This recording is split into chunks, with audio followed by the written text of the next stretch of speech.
Ayan, wala pa akong tinapay sa almusal kaya naisipan kong magluto ng puto. So kakaiba 'to ngayon. Ihanda na natin yung paglulutuan natin. At uunahin ko pong ilagay yung isang pirasong itlog. Maglalagay na rin ako ng asukal. Yun ang uunahin natin ngayon.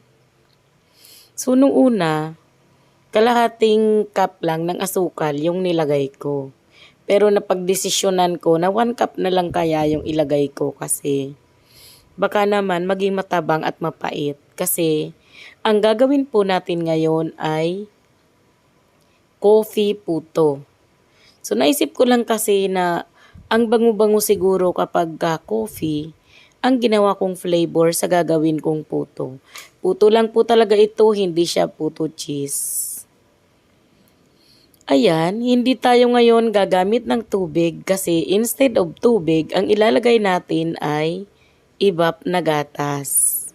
Yan, dahan-dahan lang yung paglalagay ko ng ibap kasi ang purpose ko dyan ay matunaw muna yung asukal na nilagay natin bago natin ilalagay yung mga dry ingredients natin.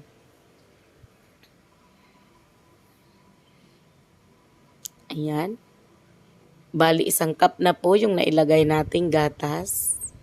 Mamaya ulit tayo mag-a-adjust kapag nailagay na natin yung all-purpose flour. So, 2 cups lang yung all-purpose flour na kakailanganin natin dito kasi pang-almusal lang naman namin to. Ayan, dahil natunaw na yung sugar, ay ilalagay na natin ngayon yung ating all-purpose flour. So, kung ikikilo po yung all-purpose flour na yan ay 1/4. Naglagay din pala ako dyan ng 2 tablespoon ng baking powder. At ilalagay na natin yung 1 tablespoon ng instant coffee.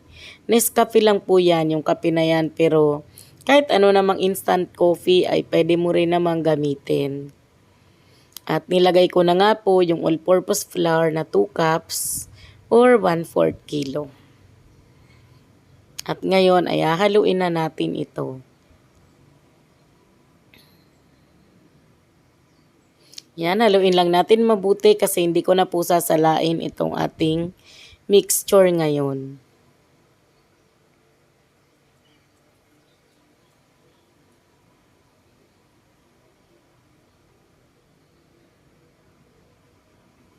Ayan, dahil sa tingin ko ay kulang pa yung ating milk, ay maglalagay pa ako ulit ng 1/2 cup ng ibap milk. Ayan, natuluin na natin mabuti. Sa palagay ko ay okay na to. Ayoko kasi siyang ma-over sa milk. Dapat ay 1 cup lang ilalagay ko, hindi nangyari yung 1 cup. Kaya dinagdagan ko ng 1/2 cup.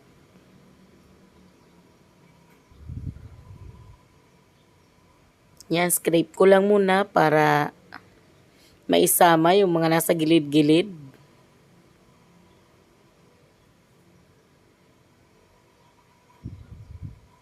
Diba, napakakunti lang po ng ingredients nito.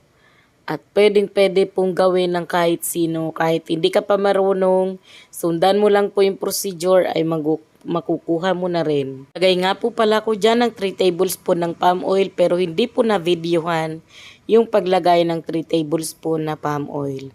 So ngayon maglalagay tayo dito sa molder. Di ko po yan grinis ang molder at large po ang gamit nating molder. Bali sa bawat isang molder po ay 2 tablespoon ng mixture ang nilalagay ko.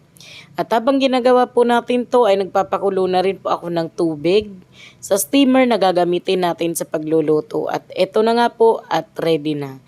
Isinalang ko lang po yan ng 10 minutes and after 10 minutes, ito na po ang ating finished product. Meron na naman tayong pang-almusal. O diba, pwedeng-pwede pong gawin, napakadali po kahit sino. Kahit first time mong gagawa ay napakadali lang pong sundan nito.